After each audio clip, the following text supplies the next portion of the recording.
can't do it because it was impossible. So give us an idea. Give us some clues and hints and stuff.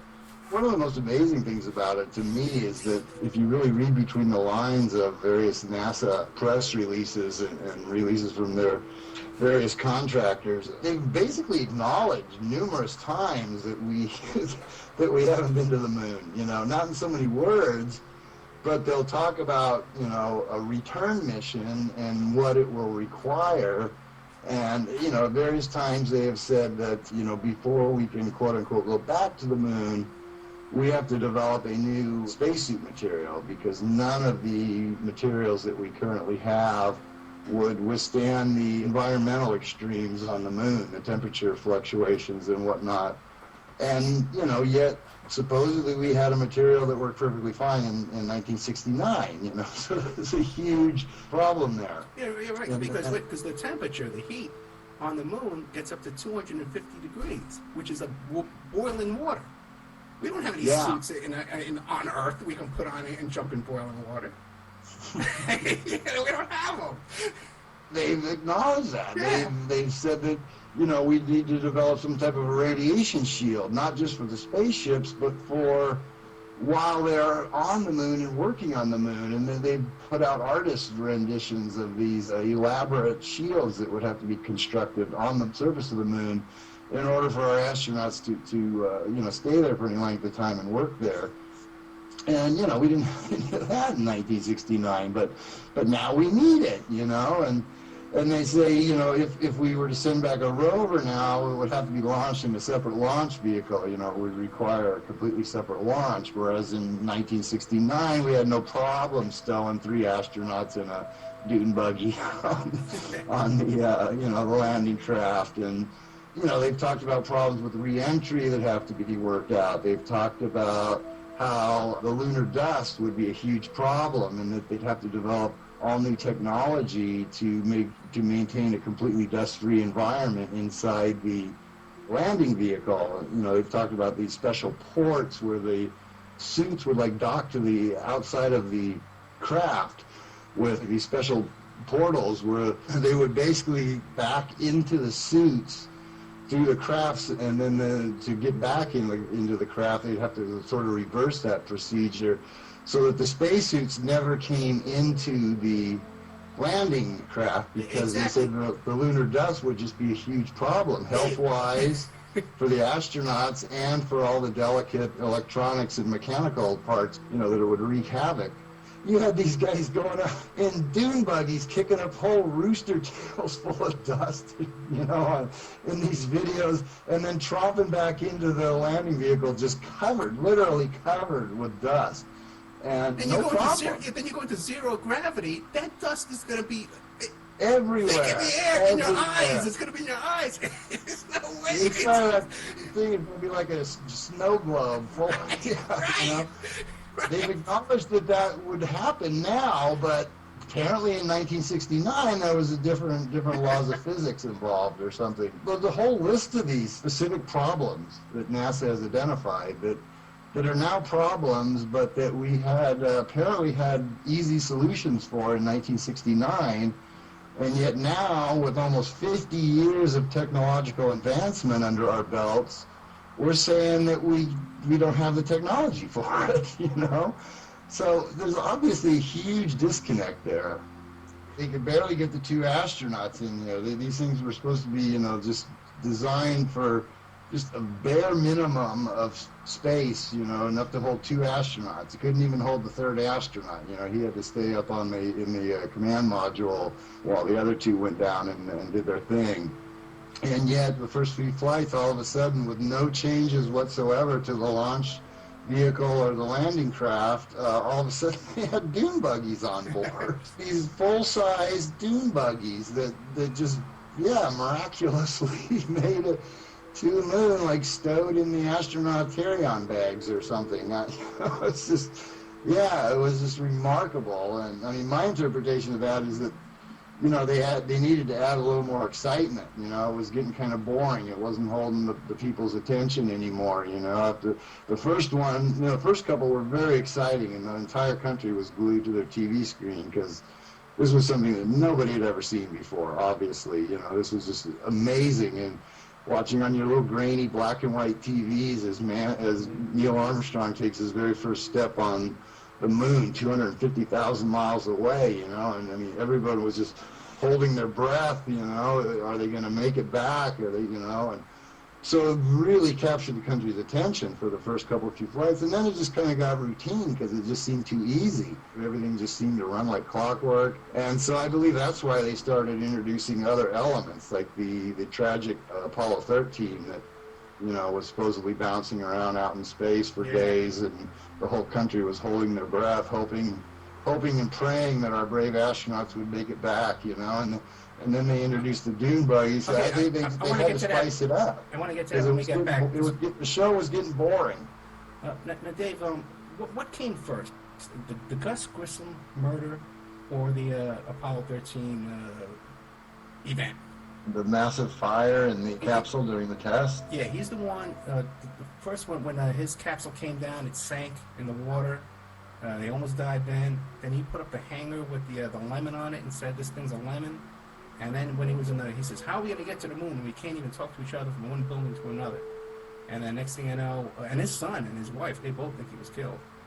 Yeah, he was a bit of a troublemaker, a potential whistleblower who seemed to be very skeptical that this project was anywhere near being ready to make a successful flight to the moon. Two of his colleagues conveniently burned up in a very suspicious fire the test capsule. They were conveniently silenced. I believe they were supposed to be the first crew, and you know their names would have been as well known to us now as Buzz Aldrin and Neil Armstrong had they played along, but instead they ended up dead and you know are long forgotten, other than you know to some of us. And then there was also the inspector, the guy who had written up a lengthy report that was apparently very critical of the program, and he turned up dead as well, and his report disappeared, was never to be seen again. Because stop and think, why would they be in slow motion in space? Wouldn't they be faster? Yeah, I would think, you know, but hey. There's no logical explanation why they walk in slow motion in space. It's not underwater. Well, where's the resistance coming from? There's no atmosphere. There's very little gravity. So what is the resistance that's slowing their movements? You know what makes sense. It doesn't make sense. But, until you saw 2001. You know, I mean, I'm not a physicist or you know whatever. Maybe there's some logical scientific explanation for it, but not that I've seen or heard. It just seems to be just accepted that that's the way it should be. Pretty remarkable technology for the 60s, really. I mean, we could beam a live TV signal 250,000 miles back home, you know, without a glitch. I can't even hold a cell phone call nowadays to somebody around the block, but, you know, in those days they had much better technology, apparently. Yeah, people ask me all the time, where do you think these were actually filmed at? I'm like, who knows? I mean, you know, it's... could be, you know, any nondescript remote location, you know. I mean, there's plenty to choose from, you know. It's certainly one possibility that's been mentioned frequently is that it was filmed on or around Area 51, which is obviously a very tightly controlled base where not likely that any prying eyes would see what was going on. So, you know, definitely a possibility. Yeah, especially at the time, because no one knew about Area 51 back in those days. And it would be inconceivable if he can drive out there or travel out in that direction. There would be just no reason to, So now, one thing, though, that the skeptics to this topic, they always bring up is that laser thing. I said, well, no, we know it's there, because you can go to Texas, and they do it all the time. They shoot this laser against this reflector they left on the moon, and it comes back. And even these astronauts bring it up all the time, too. So what do you think about that?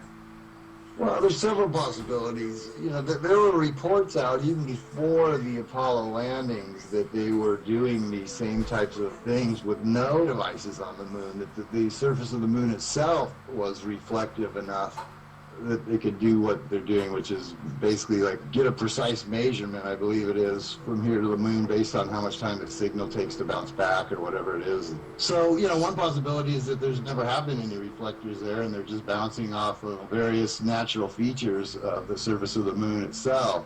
Another possibility is that they were placed there remotely by unmanned craft. Russia claimed to have placed several of them robotically back in that era. I've never said that unmanned craft can't get to the moon. I just don't think that it's humanly possible to get there, but certainly probably possible to get a spacecraft there. So they could have been placed robotically. So that's another possibility. I question whether they even had the technology to do that back in those days. These are tiny little targets, like the size of like a computer monitor or something, Right. They were placed 250,000 miles away. I don't know if people really understand how, what kind of distance that is that we're talking between here and the moon. And if you're a photographer, if you've ever used a really long telephoto lens, or if you're a hunter that's used a scope, you know that even from relatively short distances, even a tiny little bit of motion will completely throw off what you're viewing. It doesn't take much at all, and the farther away it is, of course, the more that's amplified.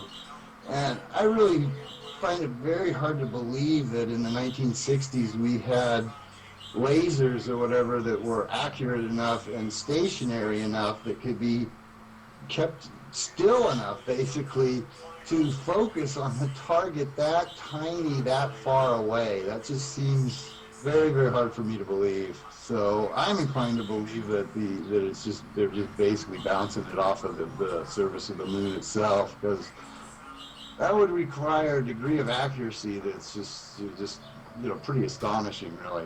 Yeah, because back then we didn't even have fax machines, we didn't have email, we didn't have cordless drills. The kids today don't understand that. If I try to tell my kid that, she doesn't understand. Yeah, that's the thing that a lot of people don't understand, right, is what a huge leap it is from what we do now to what we supposedly did in the 60s. People look and say, well, what's the big deal?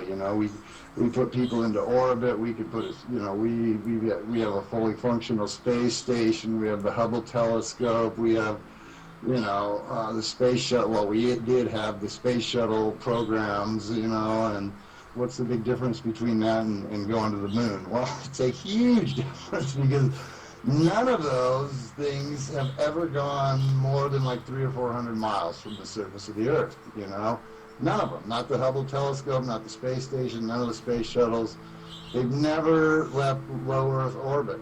And they have a huge failure rate, too, as well. And they have a huge failure rate just doing that, right. Exactly.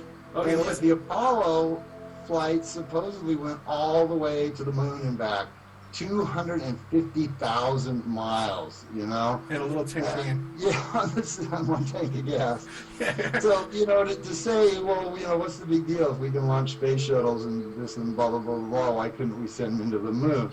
It's like saying, if I can walk around the block, why can't I walk around the world? Right. It's literally, it's exponentially more difficult than anything that we've done since. By far. Just by leaps and bounds. Nothing we have done comes anywhere close, technologically speaking, to what we accomplished in 1969.